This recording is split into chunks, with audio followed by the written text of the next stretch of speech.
Assalamualaikum warahmatullahi wabarakatuh.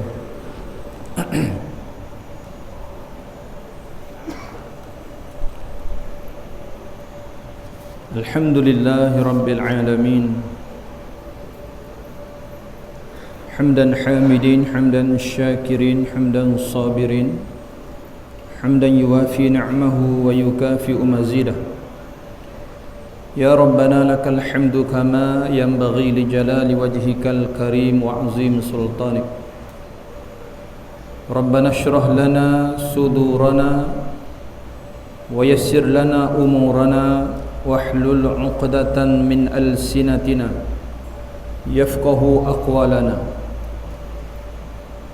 Wahai Tuhan kami, lapangkanlah dada kami, permudahkanlah urusan-urusan kami, leraikanlah apa yang tersimpul di lidah kami. Mudah-mudahan senang difahami kata-kata kami. Subhanaka la ilma lana illa ma 'allamtana. Maha suci Engkau ya Allah, sesungguhnya kami tidak mempunyai ilmu pengetahuan kecuali ilmu yang telah Engkau berikan kepada kami. Innaka antal alimul hakim. Sesungguhnya Engkau ya Allah Tuhan yang maha mengetahui lagi maha bijaksana. Radina billahi rabba, kami redha Allah Tuhan kami. Wabil islami dina, kami redha Islam adalah agama kami. Wabi Muhammadin nabiyyan wa rasula, kami redha Nabi Muhammad itu nabi dan rasul kami. Allahumma a'inna ala dzikrika wa syukrika wa husni ibadatik.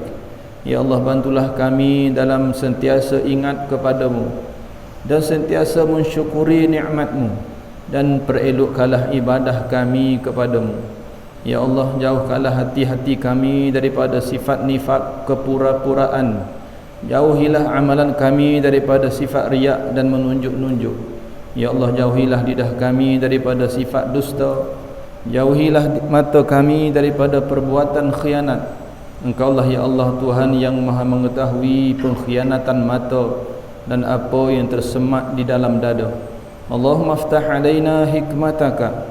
Ya Allah, bukakanlah kepada kami pintu rahmat kebijaksanaan-Mu ya Allah. Wansyur alaina min khazaini rahmatika. Tebarkanlah rahmat kami, rahmat Kamu kepada kami, dan kasih sayang-Mu kepada kami ya Allah. Ya Arhamar Rahimin. Ya Allah Tuhan yang maha pengasih lagi maha penyayang. Wa sallallahu ala sayyidina Muhammad wa ala alihi wa sahbihi wa sallam. Walhamdulillahi rabbil alamin.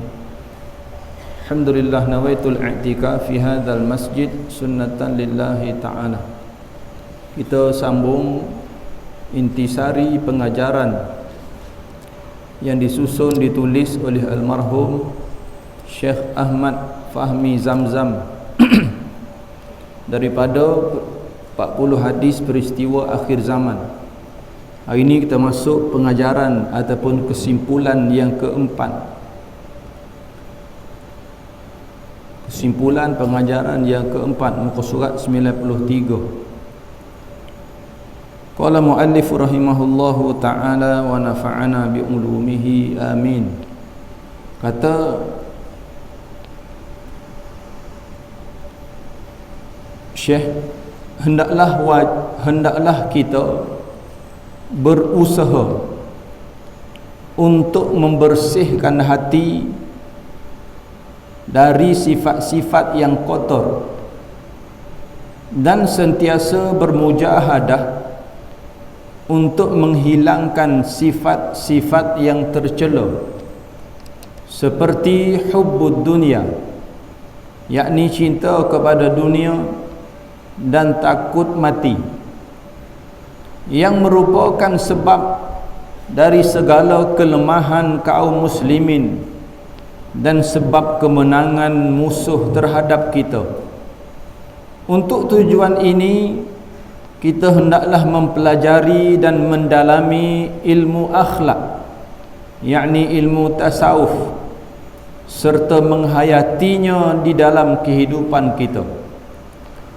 Muslimin muslimat yang dirahmati Allah Ta'ala sekalian, jadi pesanan kesimpulan daripada almarhum Syekh Ahmad Fahmi Zamzam Maka disebut di sini wajib wajib fardu ain. Wajib fardu ain. Kita berusaha untuk membersihkan hati daripada sifat-sifat yang tercela. Bersihkan hati ini hukumnya wajib fardu ain. Boleh kena letak mak. Hukumnya wajib. Wajib itu artinya kalau buat dapat pahala, kalau tidak buat berdosa. Ulama pula bagi wajib itu satu wajib fardu ain, satu wajib fardu kifayah. Jadi bersihkan hati ini adalah wajib fardu ain. Faham boleh? Wajib fardu ain. Pada kata wajib dan hendaklah kita berusaha membersihkan hati dari sifat-sifat yang kotor. Ataupun dalam bahasa ilmu disebut sifat mazmumah. Baik, kalau ditanya sebab apa, kenapa kita wajib bersihkan hati, bersihkan anggota zahir, dia tak ada payah. Kalau kita basuh kereta, basuh luar, ada mudah. Kadang-kadang tuai tak turun daripada kereta, gitu. Dia tak ada payah.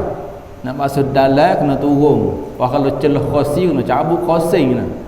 Habis kena vacuum pas ke dalam ada payah. Menuh nak bersih dalam ada payah. Dia payah.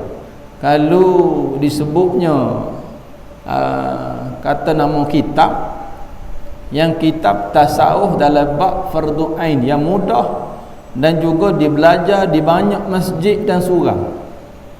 Namanya adalah kitab penawar bagi hati. Boleh?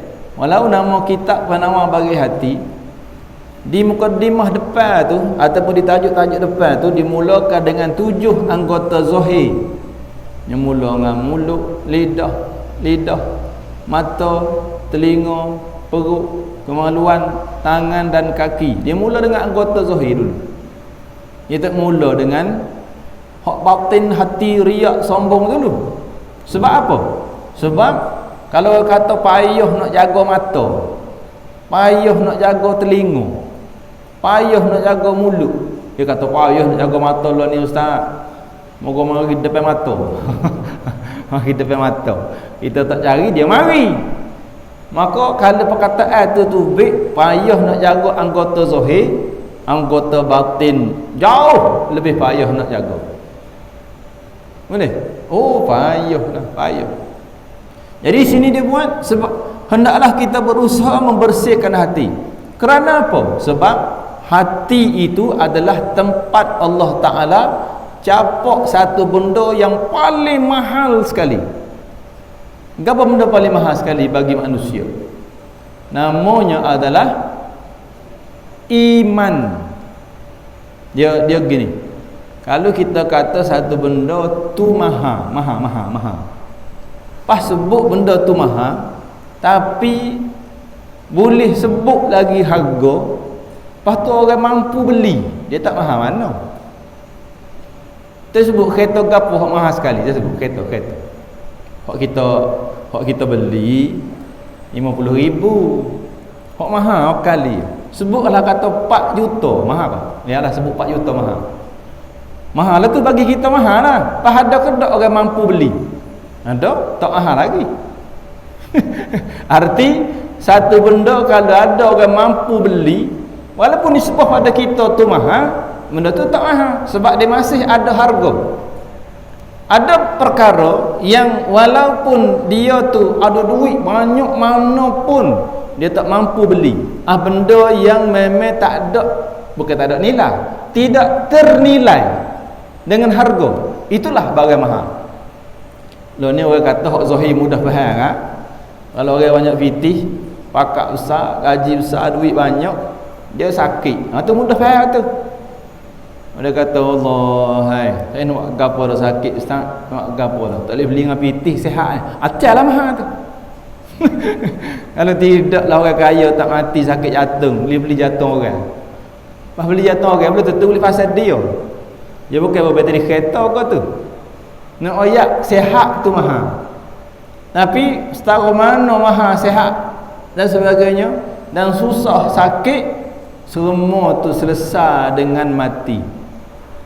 Kodok. Susah dengan mati. Ni faham ni. Maka bapa yang kata kena bersih hati ni, oh ni supaya ni, kerana tempat tu Allah Ta'ala capak benda yang paling mahal. Apa nama dia? Iman. Maka tempat nak letak iman itu mestilah tempat tu bersih dan orang panggil apa? Cuci. Cuci. Kalau ada lah ital, tu ital tak molek. Kelabu-kelabu asap, kalau itu ada orang lalu. Adalah kelabu-kelabu asap ataupun ada bintik-bintik hitam dia panggil. Maka itulah yang jadi sebab terhijab dia panggil. Tahu terhijab? Terhijab ni terlindung. Terlindung. Yang manalah mulalah dia tak nampak akhirat. Ada mula tu.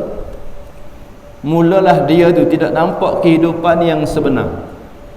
Mulalah tak nampak hakikat kehidupan bapa Allah Ta'ala hidupkan kita di dunia. Maka Syekh ini pesan dalam apa nama ni, kesimpulan dia ni, hendaklah kita sentiasa membersihkan hati dan daripada sifat-sifat yang kotor, dan sentiasa bermujahadah untuk menghilangkan sifat-sifat yang tercela. Apa mujahadah? Mujahadah ni kena bersungguh, lepas tu kena bersungguh sokmo. Kena bersungguh, lepas tu kena bersungguh sokmo. Ada benda yang kita kena bersungguh, dia boleh tak payah buat dah. Kalau kita cerita bab ilmu fardu ain. Jadi bukan cerita bab cari harta tu faham belaka. Tapi bab harta banyak dah pun cari lagi. Waktu bab harta banyak dah pun cari lagi. Waktu faham belaka dah. Tapi cerita bab ilmu fardu ain 3 sebut. Orang hak duk belajar tahu belaka. Ilmu fardu ain bagi pada 3. Satu, ilmu fardu ain akidah disebut. Itu wajib belajar atas tiap-tiap individu. Yang kedua, ilmu fardu ain fiqh lama dah sebut. Ibadah. Itu wajib atas tiap-tiap individu. Yang ketiga, ilmu fardu ain tasawuf. Itu pun wajib atas tiap-tiap individu. Baik, apa beza belajar tiga-tiga ilmu ini? Dengan supaya kita faham molek. Sebab apa dia kata sentiasa mujahadah untuk hilangkan sifat tercela. Ilmu fardu ain akidah, ilmu fardu ain apa maksud ni? Ibadah. Kalau kita belajar, pas kita reti, kita faham, boleh buat amal dengan ilmu itu, nisbah pada seseorang itu sudah hilang wajib dia untuk belajar. Contoh, kita belajar bab sembahyang. Contohlah sembahyang. Belajar bab solat. Belajar bab solat itu ilmu fardu ain. Belajarlah kita ambil wuduk, mudah faham, ambil wuduk, belajar bab rukun sembahyang gini, faham kita alim, reti kita sembahyang, selesai fardu ain boleh buat amal. Ilah dah wajib belajar tu. Wajib belajar fardu ain ibadah tu ilah. Faham kena faham gitu. Orang tak pandai, dia wajib belajar fardu ain ibadah. Bila belajar faham reti boleh buat amal dengan ilmu tu, maka terangkatlah wajib itu. Tak payah belajarlah artinya. Ilah dah wajib dia tu. Balik akhirat tu tanya belajar dah gini-gini, boleh sesat, habis. Sama juga dengan ilmu fardu ain akidah. Mana sesat ilmu fardu ain akidah itu, belajar dan boleh buat amal, yakin dengan Allah dan sebagainya, maka hilanglah kewajipan ilmu fardu ain akidah. Arti kita sudah yakin, tahu dan sebagainya, erti sudah hilang wajib itu. Tak perlu belajar lagi. Oh ni duduk sibuk sehari dua kaluk sebagainya, duduk debat bahas benda sifat-sifat Allah secara detail itu bukan fardu ain tu, termasuk ilmu fardu kifayah yang tak wajib atas kita. Faham? Kena faham molek. Adapun ilmu fardu ain tasawuf, Ilmu fardu ain tasawuf, dia tidak berhenti dengan pandai. Kewajipan belajar dan beramal ilmu fardu ain tasawuf itu, dia tak berhenti dengan hanya semata-mata pandai. Kalau reti dah atau riuk lagu mana, saya reti dah amanah ikhlas lagu mana, tahu dah hubud dunia lagu mana, tahu dah takut mati lagu mana, dia tak berhenti situ tu.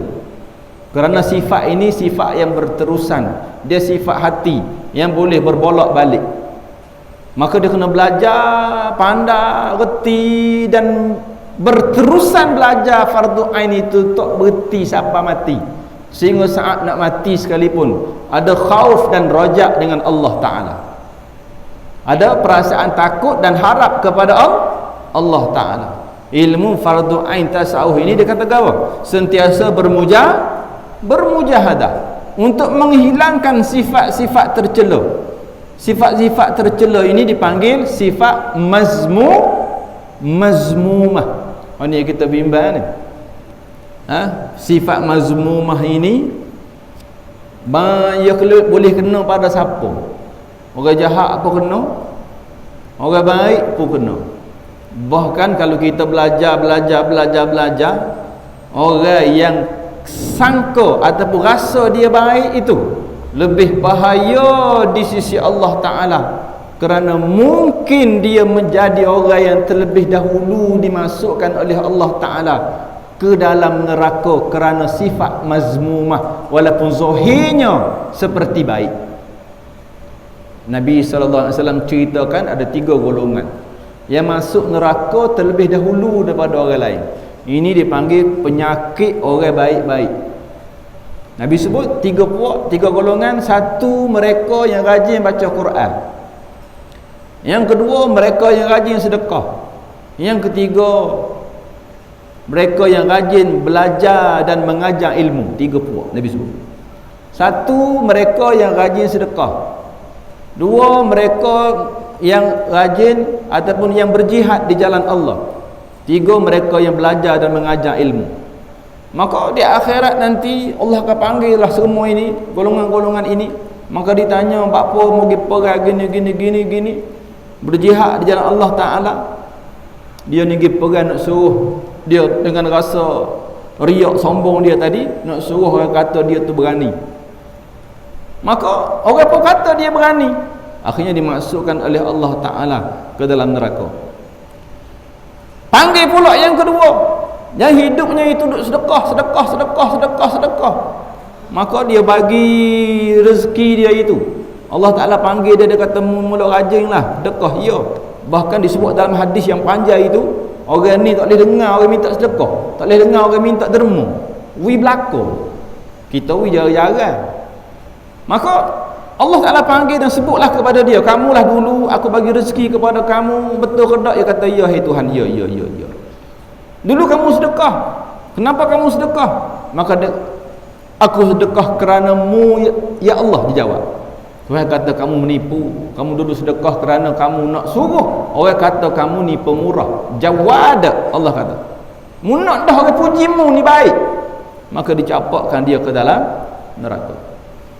Mari pula yang ketiga, orang ni rajin belajar, duk kelek kitab kulu-kile, tapi hatinya fikir, duk mengajar kulu-kile, tapi jiwanya tidak kerana Allah Ta'ala. Maka dia tanya, kenapa kamu begini? Dia kata, dulu aku belajar dan mengajar kerana Allah. Tuhan kata, mu ni pelawak. Bukan pelawak buat lucu tu, nipu. Mu nipu, dia kata. Dulu kamu belajar dan mengajar, kamu nak suruh orang kata mu ni alim, mu ni baik. Maka dicapakkan dia ke dalam neraka. Maka di sini kita, Syekh Ahmad Fahmi dia pesan supaya bersihkan diri jiwa kita daripada sifat tercela. Dia bagi 2 contoh sini. Seperti hubbud dunia, itu lekuk Rumi jadi payah nak baca. Hubbud dunia, iaitu cintakan kepada dunia. Dan satu lagi, takutkan mati. Ini dia pesan 2 perkara yang menjadi sebab, dia kata apa tu? Yang merupakan sebab bagi segala kelemahan kaum muslimin dan sebab kemenangan musuh terhadap kita. 2 sifat ini Kata Syekh Ahmad Fahmi berdasarkan kepada hadis Nabi sallallahu alaihi wasallam, maka dia kata dua sifat tercela, satu kasih kepada dunia, dua takut kepada mati. Sebenarnya kalau tengok teks Arab wa asal tu, karahiyatul maut itu boleh terjemah kepada benci kepada mati. Kerana benda yang kita tak boleh elak, dengan molek kita faham. Benda yang kita tak boleh elak, kita tak boleh takut. Faham ke tak? Sesuatu yang kita tak boleh elak, boleh kita takut. Tua, tahu tua. Umur tua, boleh elak? Kata boleh elak ustaz. Boleh elak muka, umur tak boleh elak tua. Dia jalan semacam. Ayo buat bedah plastik supaya tak nampak tua. Tak nampak tua, tapi umur tua. Oh, dia tengok muka dia supaya umur 30 dia kata. Cek IC 65. Umur tua tak boleh nak elak. Benda ni kita tak boleh elak, tak boleh takut. Kamu takut pun tak boleh elak. Mati boleh elak? Tak boleh elak. Nak takut apa? Umur tua boleh elak? Tak boleh elak. Apa nak takut? Tak perlu takut. Sesuatu yang kita perlu takut, benda kita boleh elak, boleh, insya-Allah. Walaupun hakikat daripada Allah Ta'ala, zahir kita boleh elak. Takut aksiden, pesal bawa motor molek, hati-hati, ikut peraturan, ghalib, benda tu kita boleh elak. Walaupun takdir Allah Ta'ala kita tahu. Tapi tua mana boleh elak? Tua boleh elak. Maka yang perlu kita buat, benda yang kita tak boleh elak adalah jangan takut. Yang Allah Ta'ala suruh siap. Maka bersiap sedialah kamu untuk menyambut hari tua. Mati pun sama, benda tak boleh elak. Benda tak boleh elak, tak boleh takut. Orang takut mati itu salah dari sudut tasawufnya, ilmu tasawufnya. Yang dia kena buat adalah bersedia untuk mati. Mana boleh elak mati? Takutlah mati, itu salah perkataan. Ingat, benda yang tak boleh elak, tak boleh takut. Tak boleh takut. Waktu kalau belum belajar mula, marah cerita bab mati, marah semacam. Bahkan dulu ada cikgu-cikgu cerita pada budak bab mati. Anak dia balik oyak ke mak dia. Mak ustaz oyak kita bab mati. Riuhlah suruh khabar. Apa cikgu cerita bab mati ke budak-budak? Dia marah cerita bab mati ke anak dia. Dia takut jadi anak dia takut. Yang dia bawa pergi tengok cerita hatu tak apa. Cerita hatu bawa pergi expo, lepas tu ada rumah hatu masuk, tak apa pula tu. Cerita bab mati dia tak boleh terima. Tapi bila lama belajar kata ulama, akhirnya dia faham hakikat mati yang tidak mengenal usia dan umur. Dia boleh mati kepada sesiapa. Maka anak-anak kita kena belajar, kena ajarkan kepada dia ilmu hakikat sebenar tentang mati. Moyak molek awak gini, mau budak boleh reti dah faham. Kena siap, tak boleh gantung ke abah saja, tak boleh gantung kepada mak saja, gantung pada Allah Ta'ala. Gani ayah ada tak apa, kena ready. Kalau ayah ada, ayah mati, mak mati, kena siap jaga molek. Gitu. Ini dia kata apa cerita bab mati ke budak-budak. Ini masalah besar ni. Masalah dia diri pun tidak bersedia untuk mati. Akhir bila dengar banyak kali, dengar, akhir biasalah dengar bab mati. Akhirnya timbul hilang rasa takut, timbul satu benda yang benar, bersedia untuk mati. Apa aku molek? Ini dia kata apa ustaz cerita bab mati? Ni marah cerita bab mati. Ini masalah besar. Maka kata Syekh di sini, dua sifat tercela. Sifat tercela ini menjadi sebab orang kafir benar. Menjadi sebab dia kata apa ni? Kemenangan musuh Islam terhadap kita. Kita dia kata tidak menang, kalah bukan kerana mereka kuat, kerana orang Islam itu sendiri yang ada sifat tercela yang Nabi sebut, hubbud dunya. Apa dua sifat tercela itu? Dua sifat tercela itu, yang pertama kasih kepada dunia, yang kedua takut kepada mati. Apa kita kena faham dah, ni banyak kali dah disebutkan dalam kuliah-kuliah. Dunia ini adalah untuk kita sampai kepada akhirat. Dia kata kalau tak ambil dunia nak sampai akhirat ke mana? Cuma baca kita kisah-kisah ulama, ada orang-orang alim Dia ambil dunia itu sekadar letak di tangan, dia tidak letak di hati. Dan sahabat-sahabat Nabi sebahagiannya kaya, dah sebut banyak kali. Sahabat-sahabat Nabi sebahagiannya adalah orang-orang kaya, tapi tak tinggal ibadah kepada Allah Ta'ala. Abdul Rahman bin Auf dah sebut dah, orang paling kaya di Madinah, bahkan kaya di Mekah sebelum hijrah.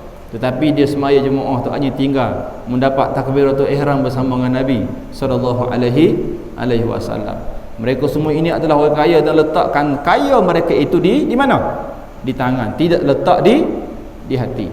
Maka Syekh Ahmad Fahmi dia kata pesan kepada kita supaya bersih mujahadah, supaya tidak ada dalam hati kita sifat tercela, kasih kepada dunia dan takut dengan kepada mati. Dunia ini benda yang tak ada manfaat kepada kita selepas mati. Kita sebut banyak kali dah. Mulai comel apa maksud dunia, dia kena kenal dulu. Sesuatu perkara yang tidak ada manfaat untuk akhirat, itu nama dunia. Sebutlah gapo. Kalau motor tu mari guna untuk sejid, dia bukan dunia motor tu. Oh, beli motor dunia, dia kata, "Hey, aku beli nak mari sejid." Tu nama akhirat motor tu. Oh, kata beli motor, kata bukan, itu dunia. Iyalah duduk di dunia, tapi motor tu nama akhirat. Oh, beli kereta, dia kata dunia belaka pas beli kereta. Bukan dunia tu. Mari untuk guna ibadah pada Allah Ta'ala, itulah nama akhirat. Ada beli kereta buku tak buku, maka gunalah sebulan sekali, bawa anak pergi patah, pergi supermarket. Itu baru dunia. Hari sejik kamu tu buruk, basah lah, dia kata waktu saya ikut kena hujan. Beli kereta buat apa? Baik beli peti sejuk tak tahu rumah, baru tak kena hujan. Dia takut kereta dia kena hujan. Orang pelik ngerti tu tak apa kena hujan main dengan motor, kata Jan ni. Akhirnya beli buku tak apa, tak kain plekak kereta atas kereta dia. Akhirnya pun start motor buruk, hujan dia kata saya nak bawa kereta. Oh, Jan, tu nama dunia. Apa ada pun kalau kita beli guna untuk kebajikan, gimana bunyi untuk guru ada mari, duk baca, pergi baca. Duk mana pergi tempat mengajar. Tak jadi dunia, kereta jadi akhirat. Kena faham molek. Anak itu dunia, bini itu dunia. Tapi selagi mana kita gunakan mereka ini jadi asbab untuk dapat pahala di akhirat, tak jadi dunia itu.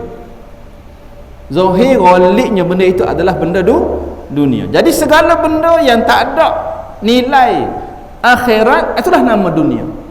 Sebab tu ngaji bab tasawuf, bimbang benda-benda yang kita sipai tak ada guna. Oh, tok guru pondok marah haram. Siapa-siapa yang ada rumah baju, bukan baju, itu sebut dah baju, makuk pinggan tu duduk dalam mari. Oh, siapa yang ada pinggan banyak, pas pinggan tu duduk dalam mari, pas tak guna, berdosa. Pernah dengar tu, pernah jadi pernah. Kita banyak pinggan dalam mari tak guna. Pinggan dalam mari tak guna. Nak pakai di rumah pakai pinggan plastik. Waktu simpan dalam mari. Penuh mari, 3 rak, 3 mari pinggan-pinggan comel-comel. Mula sahur, akopa, agodo ke buat tahu mula tak ingat.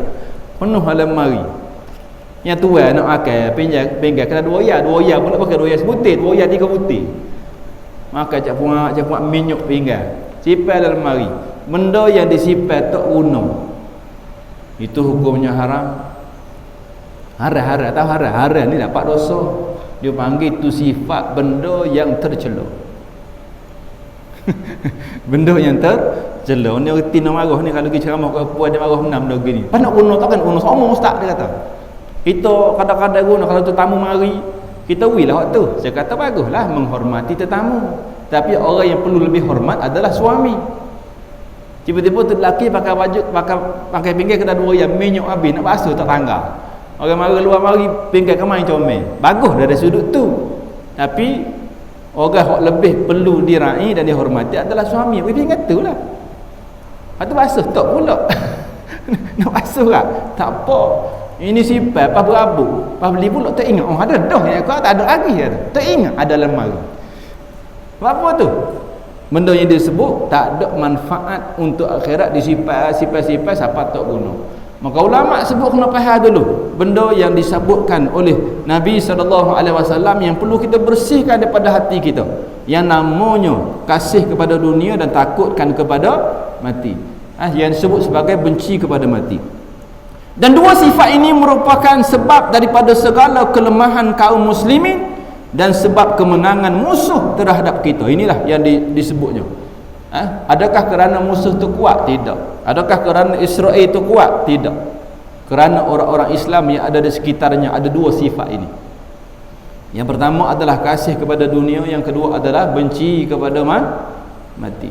Dan kita belajar kisah-kisah mereka ini, orang-orang Yahudi sejak dulu, sejak daripada dulu, Yahudi yang ada di Madinah, Yahudi yang ada di Madinah, mereka ini pegang orang-orang Aus dan Khazraj. Dalam kitab sirah disebut orang Yahudi yang ada di Madinah, mereka pegang pemimpin-pemimpin Arab yang ada di Madinah. Yahudi, Aus, Bani Nadir, Quraizah dan Qainuqa. Mereka pegang pembesar-pembesar Arab yang ada di Madinah. Dan dia bagi orang ni dengan harta yang banyak. Harta hingga dia berhutang. Berhutang banyak sehingga Yahudi Arab Madinah ini dia terhutang budi dengan Yahudi di Madinah. Akhir mereka ini tunduk di bawah kekuasaan Yahudi sampailah Rasulullah sallallahu alaihi wasallam sampai di Madinah. Hari ini pun perkara yang sama berlaku. Dunia Islam hari ini banyak yang mereka terhutang budi dengan Yahudi. Begitulah. Kerana apa? Kerana ada dalam hati mereka sifat kasih kepada dunia. Bila kasih pada dunia, dia hias dunia ini. Rumah hias molek, kereta beli molek, tanah beli banyak. Akhirnya saya nak tinggal. Kerana apa? Kerana letak semua itu di hati. Bukan salah, tapi jangan letak di hati. Benda yang kita sungguh pegang sampai dalam perut, itu bahaya besar. Tapi harta yang banyak hanya pegang setakat di tangan, insya-Allah taala saat nak mati kita rasa mudah nak tinggal. Tutup guru ada sebahagian dia kata dewi contoh seperti orang perempuan yang kena ragut, orang tino kena ragut, bawa beg. Lepas tu kena ragut hari tu sampai ragut dengan motor. Maka dia pegang beg dia tu. Pegang beg naik motor. Saya ke beg dia tu. Siapa jatuh atas motor berbunyi jatuh. Pegang lagi beg tu. Yang kawan ni tarik lagi, tarik lagi. Siapa tarik atas tak kawan tu pegang beg dia semua. Tak putus lagi berkali-kali sia ke mana tak putus. Pegang dia pegang. Saya dia ke beg sampai luka habis tubuh. Kalau pun orang ambil biarlah. Tak, bukan biar lock gitu saja, artinya kalau benda tu pergi dia sudah tidak sakit dan tidak kena cedera besar. Pergilah benda tu, akhirnya dia lepas benda tu dengan senang. Tapi apa jadi cedera teruk sampai cedera parah tu, sebab dia pegang semua. Sama juga kata para ulama, kalau dunia tu letak di hati, di saat itu dia tidak ada keinginan dan takut dia untuk tinggalkan dunia itu. Sesaat roh nak tercabut daripada jasad, ketika itulah apa disebut dalam istilah ilmu, direnggut, dipanggil direnggut dan dicabut rohnya daripada jasadnya oleh malaikat maut secara kasar, kerana rohnya tidak mahu keluar daripada jasad. Mana puncanya? Kerana dia takut menghadapi benda itu dan tidak bersedia untuk mati. Untuk tujuan ini, kata Syekh, kita hendaklah mempelajari dan mendalami ilmu akhlak ataupun namanya adalah ilmu tasawuf serta menghayati ilmu berkenaan di dalam kehidupan kita, iaitu dengan cara membersihkan hati. Sehingga Allah Ta'ala sebut dalam Al-Quran, qad aflaha man zakkaha wa qad khaba man dassaha. Bila Allah Ta'ala sebut qad aflaha man zakkaha, sesungguhnya telah berjayalah orang-orang yang membersihkan hatinya. Wa qad khaba man dassaha, rugilah mereka yang mengotori hati. Orang yang belajar bahasa Arab, qad aflaha man zakkaha, bila Allah Ta'ala guna perkataan qad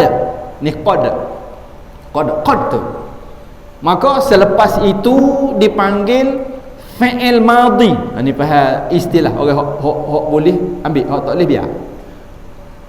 Qad tu banyak ayat, qad aflahal mu'minun, qad aflaha man zakkaha, Sesungguhnya telah berjayalah orang-orang yang bersihkan hatinya. Dalam istilah nahu ataupun ilmu disebut qad, bila ditambah dengan fi'il madhi, qad aflaha, itu adalah satu perkara isyarat daripada Allah Ta'ala, perkara itu pasti akan berlaku. Seolah-olah orang yang membersihkan hatinya, seolah-olah dia sudah berjaya dah di dunia, sedangkan hakikat dia berjaya, orang yang bersihkan hati itu mana tempat dia berjaya? Di akhirat. Tetapi bila dia bersihkan hatinya, maka Allah Ta'ala guna qad aflaha man zakkaha, sesungguhnya telah berjayalah orang-orang yang bersihkan hatinya. Dalam istilah bahasa Arab disebut litahaqqaqil wuqu', disebut benda yang pasti akan berlaku, pasti akan berlaku. Ini bila Allah Ta'ala ceritakan bahawa bertuah sungguh orang yang membersihkan hatinya. Dan wa qad khaba man dassaha, dan rugi besar siapa yang mengotori hatinya. Seolah-olah rugi itu bukan rugi di dunia, di akhirat. Di dunia rugi dah, akhirat lebih lagi rugi orang yang mengotori hatinya. Kerana benda yang paling susah adalah nak menjaga hati. Manusia ini bila hati dia kotor, bila hati dia ada kasih pada dunia, kalau dia bercakap dia menipu orang. Kalau dia ada hati kasih pada dunia, kemudian dia itu ada perasaan-perasaan yang teringat kepada akhirat, maka buka mulut dia menipu. Kalau ada tangan dia curi, kalau belajar hati dia duduk mana, nanti besar, boleh gaji besar, boleh pakak besar. Dia belajar untuk apa? Satu hari untuk dapat kebanggaan dan juga puji orang. Kalau dia orang hati tak molek ni, kalau dia semaya duha, ni cerita hati orang tak molek. Kalau dia semaya duha, otak dia fikir nak murah rezeki. Itu kalau ada pada kita perkara sebegitu, ada benda tak kena dalam hati dan jiwa kita, set dah semaya duha sebab nak murah rezeki, otak duduk situ dah, itu tanda hubbud dunia, kasih dia pada dunia. Kena molek ni, kita dah sebut banyak kali. Hadis pengajaran ibrah yang kita baca bukan untuk kita nilai dan juga muhasabah, uji ataupun cek orang lain, tidak. Maka kita adalah nak uji, cek, muhasabah untuk diri. Katanya para ulama, orang itu kalau ada sifat dia kasih pada dunia, orang sifat dia tak ingat, takut, tak fikir kepada mati, tak fikir kepada akhirat, buka mulut dia menipu. Kalau tangan dia guna untuk mencuri, kalau dia belajar ni anak untuk pakak besar, gaji besar. Sebab itu beringat kita sebagai ayah dan ibu, jangan keluar di mulut kita satu perkataan yang menyebabkan anak-anak kita salah anggap terhadap pekerjaan mereka. Letak molek, rajin lah, kat lagi boleh kerja sedap. Tu perkataan bahaya yang akhirnya budak itu belajar sejak pada Kuala Menengah sampai masuk universiti, otaknya kerja, otaknya belajar sebab nak gaji besar. Bukan salah, jangan salah, bukan kata salah ustaz gaji besar, tidak salah. Yang salahnya adalah matlamat dan tujuan. Sebut molek pada dia, sebut molek, belajar molek, cari ilmu dengan baik, satu hari nanti boleh berkhidmat kepada agama. Mana-mana orang yang nak minta tolong pemudahkan urusan mereka. Sebut lagu tu, sebut begitu kepada mereka, kerana biarlah set otak mereka itu satu hari nanti dia belajar, niat tujuannya adalah kerana Allah Ta'ala. Ini perkataan itu jadi tak comel. Anak-anak ini dia aset besar pada kita di dunia dan di akhirat. Kalau kita untung kerana anak, kita untung besar. Tapi kalau kita rugi pun kita akan rugi besar. Dia jadi fitnah besar kepada ayah dan ibunya. Ya, dia aset besar. Kita mati, doa anak akan siapa? Kata siapa? Tapi kalau dia tu na'udzubillah masuk dalam binasa dan celaka, kalau kita mati menyusahkan kita di akhirat sampai bila-bila. Dia aset besar pada kita, boleh membawa keuntungan besar, tapi kalau rugi pun rugi besar. Itu jaga dan letak perkataan Sudah habis ikhtiar dan usaha kita insya-Allah taala. Selebihnya serah pada Allah. Orang hati dia tak molek, hatinya kasih pada dunia, belajar dia nak dapat gaji besar, belajar nak dapat kebanggaan, semaya duha dia kerana nak murah rezeki, dia puasa kerana nak kurus. Ini semua tu tanda ada benda yang tak comel dalam hatinya, benda yang tidak sempurna dalam jiwanya. Dipanggil satu ibadah tanpa akidah dan tanpa ilmu. Tanpa ilmu. Sebab apa? Sebab hati itu adalah raja bagi segala anggota. Kalau dia tu baik, maka baiklah seluruh badan. Maka kata Syekh di sini, untuk tujuan ini hendaklah kita mempelajari dan mendalami ilmu akhlak dan ilmu tasawuf serta menghayatinya di dalam kehidupan kita. Ada orang yang tak suka dan benci kepada mati. Ingat, ada benda yang kita kadang-kadang nafsu kita tak say. Kadang-kadang ia adalah satu kebaikan pada kita. Ada benda kita nak sebab belaga dengan nafsu, tapi benda tu tak baik untuk kita. Allah Ta'ala sebut asa an tuhibbu syai'an wa huwa syarrul lakum wa asa an tukrihu syai'an wa huwa khairul lakum. Allah kata ada satu benda yang kamu seolah-olah tak suka pada benda itu, sedangkan perkara itu baik untuk kamu. Ada benda yang kamu suka benda itu, sedangkan perkara itu adalah syarrul lakum, benda buruk untuk kamu.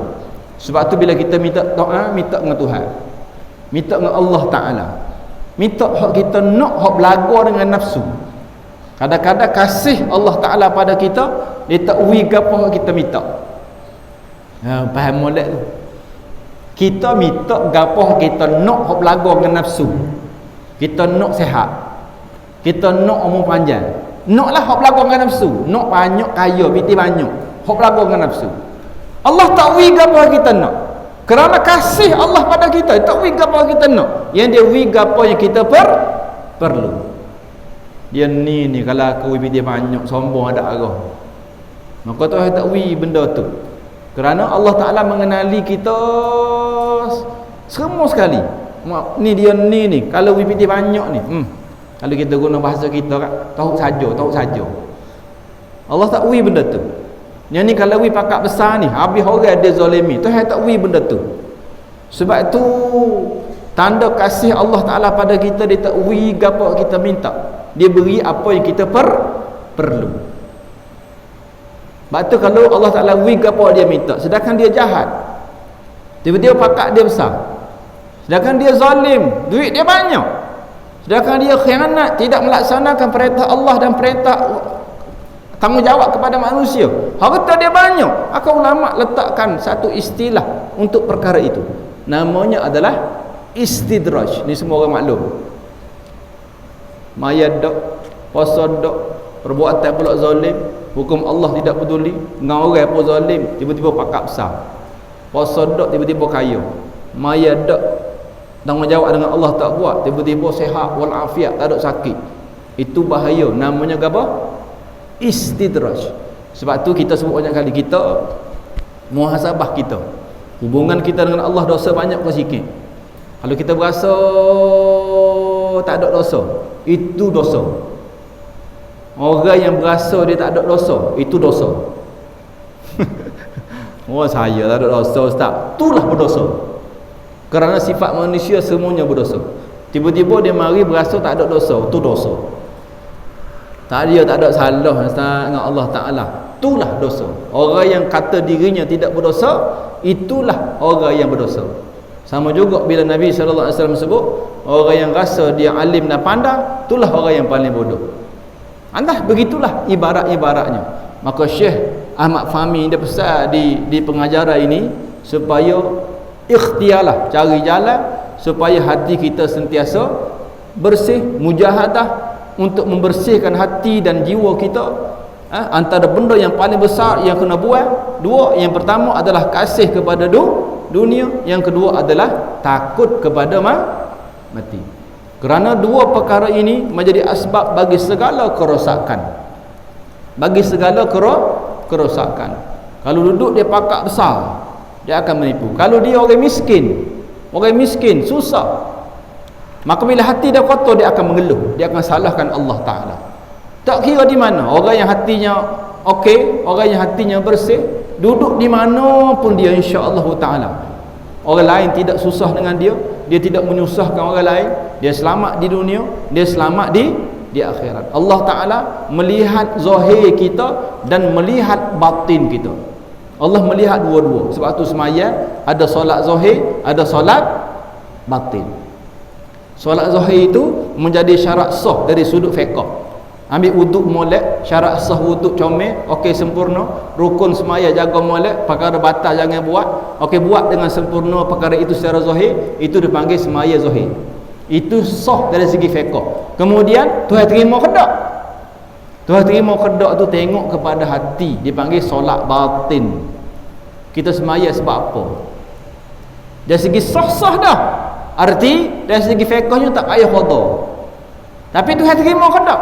Ulama letakkan satu lagi syarat. Syarat sah, syarat wajib, ada satu lagi tambahan, dipanggil syarat qabul. Syarat terima. Syarat terima itu sabit dengan tasawuf batin. Kita semaya kerana apa? Maka Allah melihat dua-dua. Orang yang tutup aurat. Zahirnya dia selesai bab aurat itu. Cuma dia tutup aurat sebab apa? Sebab apa dia tutup aurat? Itu lagi dapat pahala ataupun tidak. Tapi dari segi zahir, syariat zahirnya sesatlah dia. Sesatlah dia. Tapi Allah melihat hatinya. Kerana apa dia buat perkara itu? Tiba-tiba dia tak tutup aurat, hak zahir tak sesat dah. Hak zahir jin dah. Tiba-tiba kata di mulutnya, tak apa, tak tutup aurat, asal hati baik. Ni manusia ni otak tak betul. Tahu otak tak betul? Kalau istilah yang moden hari ini, namanya adalah liberalisme. Atau pada sudut tasawufnya adalah hatinya ada masalah. Hatinya ada masalah. Orang yang tutup aurat sempurna pun tak berani kata hati dia baik. Tiba-tiba dia zahir pun tak sesat. Tak apa asal hati baik. Memang sah dah tak baik. Faham ke tak? Orang dah sempurna, katakanlah tutup aurat dengan baik, jaga hukum zahir tadi, pun tak berani nak kata hati dia baik. Tiba-tiba dia yang zahir tak selesai pun boleh kata asal hati baik. Kok mana? Ini benda besar dan salah dalam kehidupan. Sebab itu bila ada perkataan lagu tu, itu perkataan yang salah. Sebab ada orang Ibrahim cakap, dia kata kita nampak mulut uduh pun, dia kata kita nampak mulut uduh pun hati baik. Kok mana bila mulut uduh lambung tu? Memang uduh. Orang yang bercakap baik pun tak berani kata hati dia baik. Lepas dia cakap uduh, dia berani kata hati dia baik. Kok mana? Na'udzubillah. Sebab itu antara sifat mazmumah, terkeji, yang ada dalam kitab-kitab tasawuf, kitab-kitab fardu tasawuf ini, antaranya adalah tomo'o di atas berkata-kata, dipanggil berahi berkecek. Bila berahi berkecek ni tubik benda pelik-pelik, tubik benda yang tidak sepatutnya, mudah nak menipu. Orang tak kecek boleh nipu dah. Nak kecek mana, nak tipu mana, tak cakap.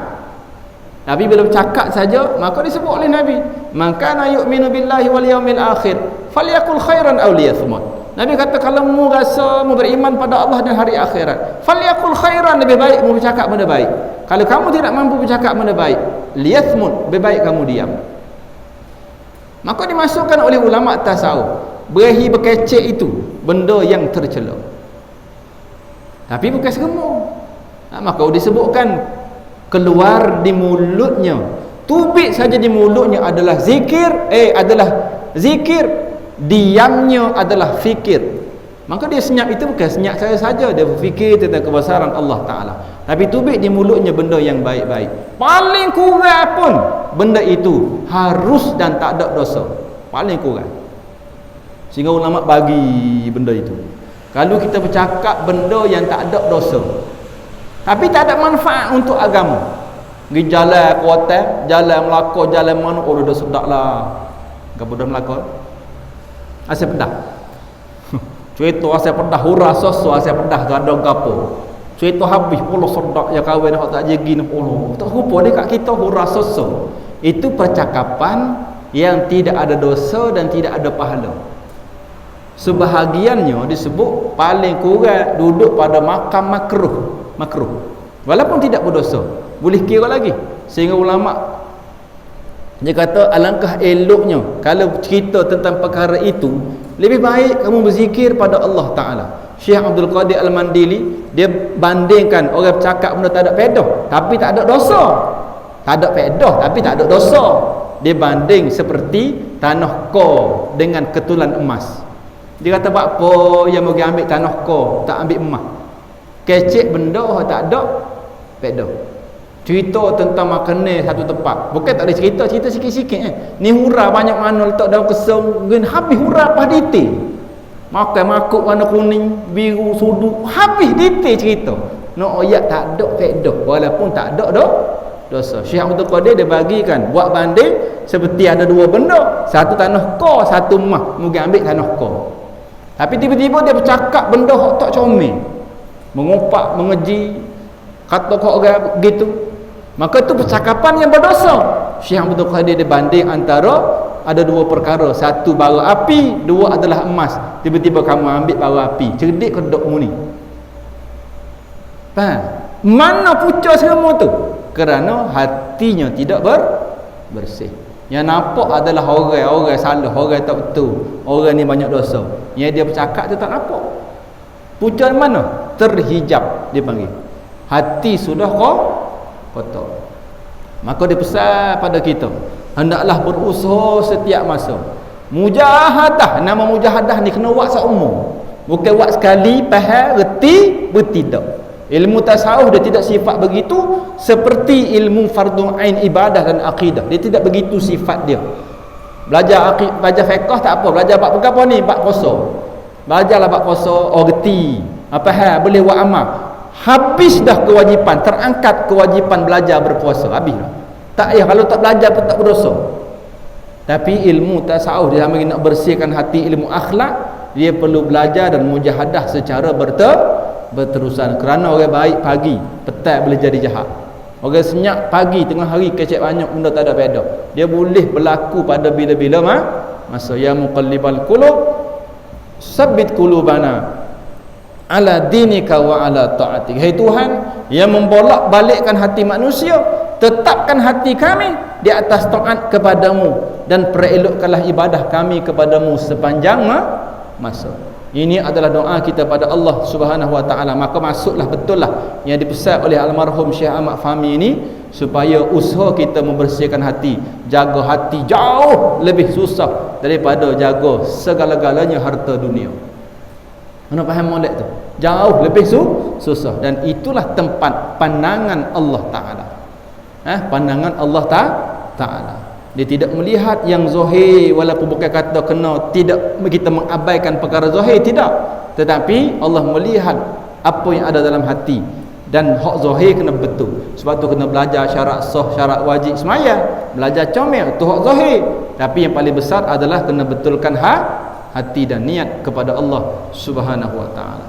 Wallahu alam. Sampai di situ insya-Allah kita sambung bagaimana beberapa perkara sebagai kesimpulan yang ditulis oleh almarhum Syekh Ahmad Fahmi untuk kita ambil pengajaran daripada kitab 40 hadis peristiwa akhir zaman. Yang terusnya hadis-hadis ni dia buat kesimpulan ada berapa ni? 10 kesimpulan daripada 40. Jadi satu kesimpulan itu daripada 3-4 hadis. Yang kita baca pagi ni masuk banyak hadis yang ketiga. Ada yang ketiga, yang keempat cerita berkaitan dengan perkara berkenaan. Maka dibuat satu kesimpulan, satu ibadah yang bersabit dengan hati.